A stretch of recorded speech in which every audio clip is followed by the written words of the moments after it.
तो हम लोग बात कर रहे थे बिजनेस स्टडीज के चैप्टर नंबर 2 की प्रिंसिपल्स ऑफ मैनेजमेंट, और इसके हम लोग 3 पार्ट आपके लिए ऑलरेडी अपलोड कर चुके हैं। 3 पार्ट में क्या क्या पढ़ा? पहले पार्ट में अगेन वही सब कहानी मैं आपके लिए रिपीट फिर से कर देता हूँ। पहले पार्ट में प्रिंसिपल क्या होता है, मैनेजमेंट प्रिंसिपल क्या होता है, मैनेजमेंट प्रिंसिपल और टेक्निक्स में क्या डिफरेंस होता है, मैनेजमेंट प्रिंसिपल और प्योर साइंस के प्रिंसिपल में क्या डिफरेंस होता है, मैनेजमेंट प्रिंसिपल्स और वैल्यूज में क्या डिफरेंस होता है। इसके बाद फीचर्स और इंपॉर्टेंस पढ़ा। सेकेंड पार्ट में हेनरी फ्योल्जी के बारे में पढ़ा, उनने क्या कंट्रीब्यूशन दिया। इसके अलावा 4 प्रिंसिपल्स पढ़े। इसके बाद थर्ड पार्ट में यानी प्रीवियस वीडियो में हम लोगों ने अगेन 6 प्रिंसिपल्स पढ़े। तो 6 थर्ड पार्ट में, 4 आपके सेकंड पार्ट में, यानी 10 प्रिंसिपल हो चुके हैं। 14 प्रिंसिपल टोटल हैं। टोटल 4 प्रिंसिपल्स और बचे हैं जो कि हम लोग इस वीडियो के अंदर बात करेंगे। तो सबसे पहले प्रिंसिपल की बात करते हैं। 4 प्रिंसिपल है टोटल बचे हुए। पहला प्रिंसिपल आपके सामने नजर आ रहा है, प्रिंसिपल ऑफ इक्विटी। इक्विटी का मतलब होता है समानता। यहां पर इक्विटी का मतलब ये नहीं है कि सबको समान इनकम प्रोवाइड की जाए, एक वर्कर को भी सेम सैलरी, एक आपके सुपीरियर को भी सेम सैलरी, ऐसा नहीं है। इक्विटी का मतलब है सबके साथ समान व्यवहार, सबके साथ जस्टिस, सबके साथ न्याय। कहने का तात्पर्य है कि ऑर्गेनाइजेशन के जो भी रूल्स रेगुलेशन हैं वो जैसे एक वर्कर के लिए काम करते हैं वैसे ही एक मैनेजर के लिए काम करेंगे। आपके सबके साथ समान व्यवहार करना चाहिए। अगर एक गलती वर्कर करता है तो जो सजा उसको मिलती है सेम सजा एक मैनेजर को भी मिलनी चाहिए। यह है आपका प्रिंसिपल ऑफ इक्विटी। देखो जरा रीड कर लेते हैं हम लोग थोड़ा सा। तो equity refers to kind, fair and just treatment of employees. Employees के साथ कैसे ट्रीटमेंट किया जाता है, ठीक तरीके से ट्रीटमेंट। ठीक, तो employees will put their maximum effort only when they are treated with kindness and justice. तो उन्हें काइंडनेस और जस्टिस के साथ यानी न्याय के साथ उन्हें ट्रीट किया जाएगा, तभी वो अपने मैक्सिमम एफर्ट्स देंगे ऑर्गेनाइजेशन के अंदर। इसके अलावा if a manager is biased, biased का मतलब वो कह सकते हैं हम लोग भेदभाव या पक्षपात जो लोग करते हैं। तो इफ मैनेजर इज बाइस्ड, अगर मैनेजर भेदभाव करता है, पक्षपात करता है in dealing with the employees, then employees will get dissatisfied. तो एम्प्लॉइज क्या हो जाएंगे, डिससेटिस्फाइड हो जाएंगे। अच्छा आपको एक एग्जाम्पल देते हैं यार, ऐसे कहानी पढ़ाने से क्या मतलब। देखो जरा अब बात सुनो। सपोज करो आपकी ही क्लास में एक टॉपर स्टूडेंट है और एक नालायक स्टूडेंट है। ठीक, दोनों हैं तो यार स्टूडेंट ही, एक है फर्स्ट बेंचर, एक है लास्ट बेंचर। अब सपोज करो दोनों ही क्लास से गायब थे, दोनों ही क्लास में 10 मिनट लेट आए। अब 10 मिनट लेट आए तो टीचर ने फर्स्ट बेंचर से तो कुछ भी नहीं कहा, उसे आराम से सीट पर बैठा दिया। जो लास्ट बेंचर था उसको जाके बाहर खड़ा कर दिया कान पकड़ के। अब ये बताओ लास्ट बेंचर के मन में क्या आएगी, क्या उसके साथ ठीक ट्रीटमेंट किया गया? नहीं किया गया। अब वो उस टीचर के प्रति, जब तक वो टीचर रहेगा स्कूल में तब तक उसके साथ ठीक से व्यवहार नहीं करेगा। ऐसे ही सेम ऑर्गेनाइजेशन के अंदर, चाहे तो वो टॉप लेवल पे हो, चाहे मिडिल लेवल पे हो, चाहे लोअर लेवल पे हो, किसी भी लेवल पे हो, आपको सबके साथ समान व्यवहार करना है। ये है आपका प्रिंसिपल ऑफ इक्विटी। यहाँ पर देखो आपको डायग्राम में आपको एक तराजू भी नजर आ रही है कि सबको साथ रख के देखना है आपको। आप जरा एग्जाम्पल देख लो। अच्छा इक्विटी का यहाँ पर और भी देख लो। Equity means no discrimination. आपको कोई भी भेदभाव नहीं करना है, किससे रिलेटेड, ना तो सेक्स, मेल फीमेल को भी नहीं देखना है। जो मेल के लिए रूल्स रेगुलेशन है वही फीमेल के लिए भी होनी चाहिए।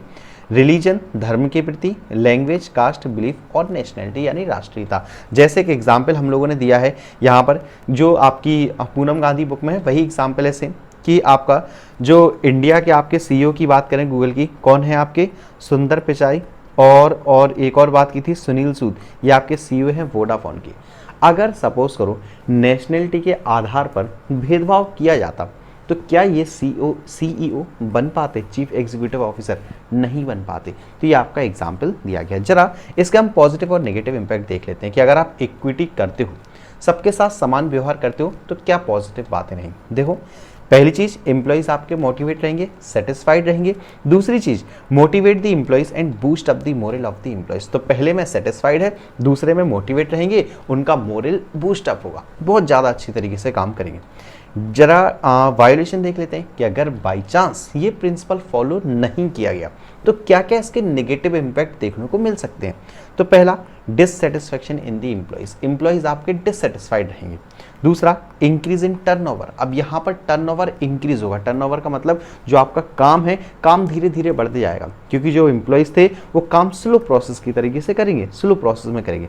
और last unhealthy relation between superior and subordinates, तो सुपीरियर सबऑर्डिनेट्स के बीच में रिलेशन अनहेल्दी होगा, ठीक रिलेशन नहीं होगा। ये सुपीरियर सबऑर्डिनेट तो समझ गए ना, जो आपका हेड है वो आपका सुपीरियर है, हेड के लिए आप सबऑर्डिनेट हो। इसके बाद नेक्स्ट प्रिंसिपल की हम लोग बात कर लेते हैं। नेक्स्ट है इजी प्रिंसिपल है stability of tenure of personal. अब देखो एक एक से वर्ड समझते हैं। पहले तो स्टेबिलिटी का मतलब स्टेबल रहना, टेन्योर का मतलब ट्रांसफर आपका, और यहाँ पर पर्सनल का मतलब आपके एम्प्लॉयज हैं, ठीक, या वर्कर है। तो क्या होता है, अगर वर्कर या एम्प्लॉयज कोई छोटी मोटी गलती करते हैं तो आपको ऐसा नहीं है कि आप उन्हें फ्रीक्वेंट ट्रांसफर दे दो। फ्रीक्वेंट ट्रांसफर का मतलब आप उन्हें तुरंत ट्रांसफर कर दो या तुरंत आप उन्हें ऑर्गेनाइजेशन से हटा दो, ऐसा नहीं करना है, क्योंकि उनके मन में एक डर की भावना बन जाएगी। तो फ्यूल हमसे क्या कहते हैं कि अगर उनसे छोटी मोटी कोई गलती होती है तो ऐसा नहीं है आप उन्हें एकदम डरा धमका के रखोगे, ऐसा नहीं है, वो अपने स्वतंत्र तरीके से काम कर सकते हैं। अगर छोटी मोटी कोई गलती होती है तो आपको उन्हें माफ़ करना है, ना कि आप उनका तुरंत ट्रांसफ़र कर दो या आप उन्हें तुरंत ऑर्गेनाइजेशन से हटा दो। देखो जरा रीड भी कर लेते हैं। तो it refers to no frequent termination and transfer. इसका मतलब ये नहीं है कि तुरंत आप उन्हें टर्मिनेट कर दो या तुरंत आप उनका ट्रांसफर कर दो। According to this principle the management must provide the feeling of job security. ये चीज़ ध्यान रखना है यहाँ पर कि एम्प्लॉयज़ के मन में क्या होनी चाहिए, फीलिंग ऑफ जॉब सिक्योरिटी, कि हाँ हमारी जॉब सिक्योर है, हम यहाँ पर काफ़ी लंबे समय तक काम करेंगे। ये नहीं है कि छोटी मोटी गलती पे ही हमें भगा दिया जाएगा, ऐसा नहीं होना चाहिए। तो because with the feeling of insecurity of the job, अगर जॉब के लिए इनसिक्योरिटी रहेगी तो क्या होगा, the employees can not contribute their maximum, तो एम्प्लॉयज़ अपना मैक्सिमम कॉन्ट्रीब्यूट नहीं कर पाएंगे। इसके बाद पॉजिटिव नेगेटिव इंपैक्ट देख लेते हैं, सारी ईजी सी बातें। तो पॉजिटिव इंपैक्ट देख लो, improves efficiency level of the employees, तो एम्प्लॉयज़ की एफिशिएंसी इंक्रीज होगी, काम बेटर तरीके से करेंगे अगर आप उनका फ्रीक्वेंट ट्रांसफर नहीं करोगे तो। पॉजिटिव बातें हैं ये। और दूसरा no wastage of time and resources, तो ना तो आपका टाइम वेस्ट होगा ना आपके रिसोर्सेज वेस्ट होंगे। जबकि नेगेटिव बातें देख लेते हैं कि अगर बाई चांस आप ये प्रिंसिपल फॉलो नहीं करते हो, यानी आप क्या कर रहे हो, आप तुरंत ट्रांसफर दे रहे हो, तो क्या होगा, पहली चीज रिसोर्सेज वेस्ट होंगे नई जॉब को सीखने में, क्योंकि बंदा तब तक ठीक से काम नहीं करेगा जब तक वो परफेक्ट ना हो जाए, क्योंकि उसके मन में डर बना रहेगा। और दूसरा frustration dissatisfaction among the employees, तो एम्प्लॉय फ्रस्ट्रेटेड हो जाएंगे, डिससेटिस्फाइड हो जाएंगे। इसके बाद नेक्स्ट प्रिंसिपल की बात कर लेते हैं, एक इंपॉर्टेंट प्रिंसिपल, ध्यान रखना ये ऐसा प्रिंसिपल है जिसे हम लोग बार बार भूल जाते हैं, इंपॉर्टेंट है एग्जामिनेशन पॉइंट ऑफ व्यू से। तो प्रिंसिपल कौन सा है, प्रिंसिपल ऑफ इनिशिएटिव। इनिशिएटिव का मतलब आप साफ साफ लिख लो चाहो तो, इनिशिएटिव वर्ड जहां पर भी आए उसका मतलब होता है सजेशन।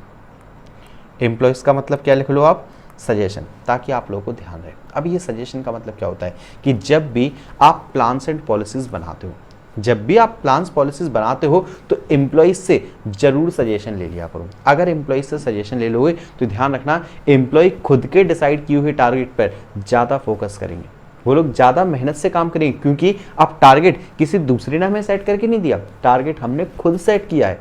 तो आपको इनिशिएटिव का मतलब क्या है, सजेशंस। तो सजेशंस का मतलब क्या है कि जब भी आप प्लान्स पॉलिसीज बनाओगे, जब भी आप कुछ नया करने की सोचोगे, तो आपको किसको साथ लेके चलना है, वर्कर्स को, एम्प्लॉयज को, यानी आपको एक सजेशन सिस्टम रखना है यहाँ पर। देखो जरा रीड कर लेते हैं थोड़ा सा। तो initiative refers to taking the first step with the self motivation, तो ये सेल्फ मोटिवेशन का पहला स्टेप है। एक चीज तो Fayol suggested that employees in the organization must be given an opportunity to take some initiative, तो फ्यूल हमसे कहते हैं कि एम्प्लॉयज को कुछ अपॉर्चुनिटीज दो ताकि वो कुछ अपना इनिशिएटिव दे सकें।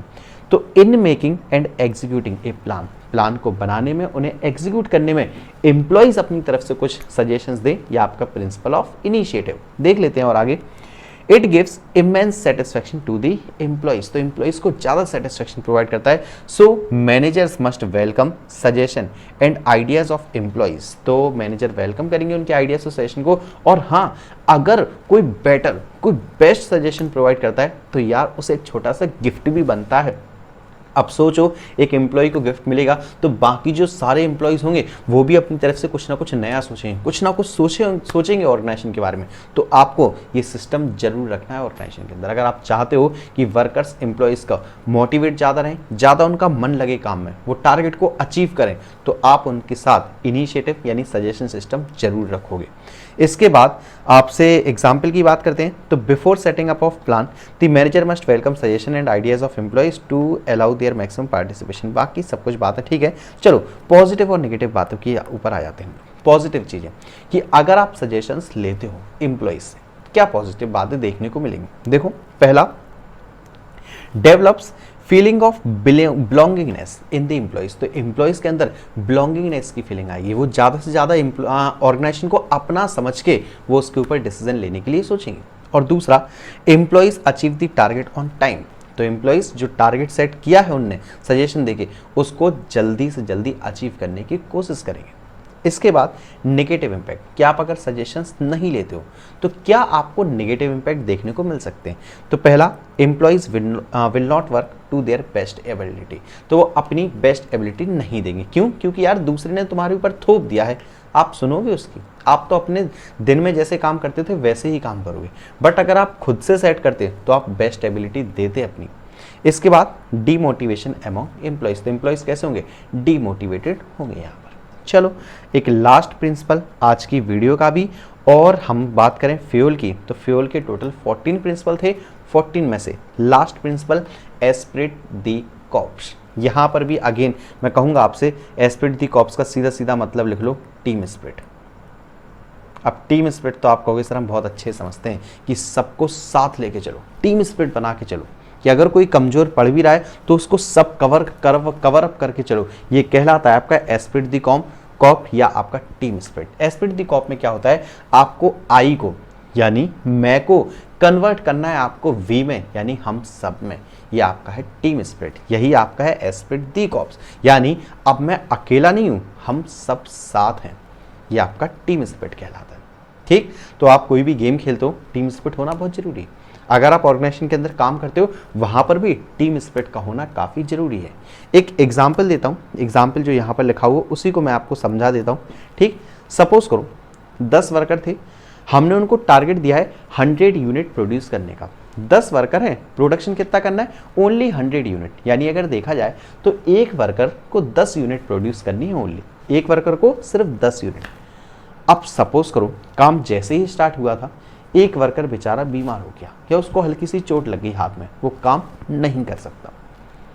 अब देखा जाए तो वर्कर बचे कितने? 9। यूनिट्स कितनी प्रोड्यूस करनी है? 100। दो काम है।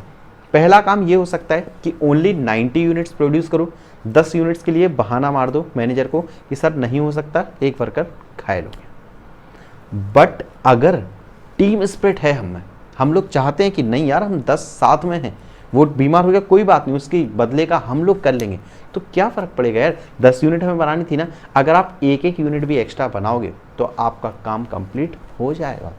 तो आपको यहाँ पर रखनी है टीम स्पिरिट। ध्यान रखना, अकेले अकेले नहीं चलना है, सबको साथ लेके चलना है। इसके चलो पॉजिटिव इम्पैक्ट और नेगेटिव इम्पैक्ट और देख लेते हैं। तो पॉजिटिव बातें कर लेते हैं। पहला तो आपका डेवलप होगी टीम स्पिरिट, और दूसरा है अचीवमेंट ऑफ ग्रुप गोल। तो जो हमारा ग्रुप गोल है, ऑर्गेनाइजेशन गोल है, वो अचीव होगा। नेगेटिव इम्पैक्ट देख लेते हैं। Team goal may not be achieve. अगर हमारा ये प्रिंसिपल फॉलो नहीं होता, टीम स्पिरिट नहीं होता, तो ये 100 यूनिट का टारगेट था वो पूरा नहीं हो पाता। दूसरा, no team spirit and more stress on individual. तो इंडिविजुअल पर ज़्यादा स्ट्रेस पड़ता, टीम स्पिरिट नहीं होती। यानी जो हमने पॉजिटिव बातें पढ़ी थी उसी को जस्ट नेगेटिव में कन्वर्ट कर देना है आपको। तो फ्रेंड्स, इस वीडियो में फिलहाल इतना ही। हमारे 14 प्रिंसिपल्स समाप्त हो चुके हैं। आपको जो भी प्रिंसिपल समझ में नहीं आया हो, आप मेरे को कमेंट बॉक्स में ज़रूर बताइएगा। मैं कोशिश करूंगा संडे कमेंट बॉक्स में आपके डाउट्स लेने की। तो आप लोग आप कमेंट्स ज़्यादा से ज़्यादा किया करो, मुझे बताया करो आपको कहाँ समझ में आ रहा है, कहाँ समझ में नहीं आ रहा है। इसके अलावा मैं आपसे यही कहूँगा, वीडियो को लाइक करें, वीडियो पर कमेंट जरूर करें, अपने ओपिनियन बताएं आपको चैप्टर समझ में आ रहा है या नहीं आ रहा है। इसके अलावा वीडियो को शेयर जरूर किया करो दोस्तों के साथ, ताकि हमें ज़्यादा से ज़्यादा व्यूज़ मिले और व्यूज़ से हम लोग मोटिवेट होंगे। जितना ज़्यादा आपका मोटिवेशन आप लोग प्रोवाइड करेंगे, उतना ज़्यादा हम लोग जल्द से जल्द आपके लिए वीडियो लेके आएंगे। तो फ्रेंड्स, इस वीडियो में इतना ही। मिलता हूँ मैं आपसे नेक्स्ट वीडियो में।